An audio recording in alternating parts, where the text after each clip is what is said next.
Mr. Tatum. Yes, sir? Go ahead. What is it? Well, Mr. Boot, I was passing through Albuquerque. Had some breakfast here, read your newspaper. Thought you might be interested in my reaction. You bet I am. Well, sir, maybe throw up. Now, I don't want you thinking I was expecting the New York Times, but for Albuquerque, this is pretty Albuquerque. Alrighty. Here's your nickel back. Now, what is this about making $200 a week? Apparently, you're not familiar with my name. Can't say that I am. That's because you don't get the Eastern papers out here.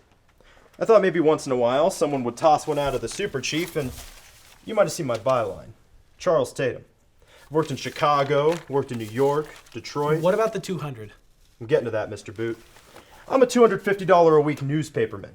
I could be had for $50. And why are you so good to me? I know newspapers backward, forward, and sideways. I can write them, edit them, print them, wrap them, and sell them. Yeah, well, we don't need anybody right now. I can handle big news and little news. And if there's no news at all, I can go out and bite a dog. Make it 45. What makes you so cheap? Fair question, considering I've been a top man wherever I worked. You'll be glad to know that I've been fired from 11 papers with a total circulation of 7 million, reasons with which I don't want to bore you. Please, go ahead and bore me.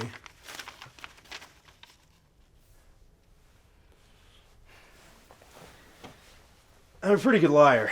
Done a lot of lying in my time. I've lied to men who wear belts, I've lied to men who wear suspenders. But I'd never be so stupid as to lie to a man who wears both belts and suspenders. Sorry, how's that again? You strike me as a man who checks and double checks, so I'll tell you why I was fired. In New York, my story brought on a libel suit. In Chicago, I started something with the publisher's wife. In Detroit, I was caught drinking out of season. In Cleveland, I get the picture. now then, I find myself in Albuquerque with no money, burnt out bearings, bad tires, and a lousy reputation. Yeah, well, bad tires can be dangerous. I only have one chance to get back to where I belong. To land a job on a small town paper like yours and wait and hope and pray that something big breaks. Something I can latch on to. Something the wire services will gobble up and yell for more. Just one good beat. A Tatum special.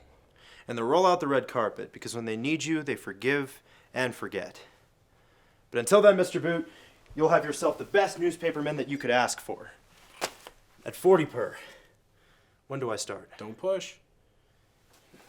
Hope I didn't scare you off. Well, I don't know. I'm not too nervous about the libel suit, as I am a lawyer myself, but I check and I double check every word that I print. Sure. Belt and suspenders. Now about that publisher's wife. I'll have you know that Mrs. Boot is a 3-time grandmother herself. So if you tried to start anything with her, I'm sure she'd be flattered. As for the drinking, you drink a lot? Not a lot, just frequently. Well, we have a strict rule against that. No drinking allowed on the premises. What about smoking?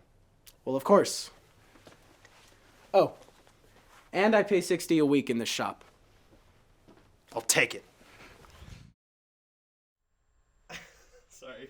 I don't know that Ms. Bell is a. Oh wait. Damn, that God song fucking fucked me up, bro. Okay. For what? What was I saying? Well, gobble up and yell for more. You're good. Fuck. Cut. That's a wrap.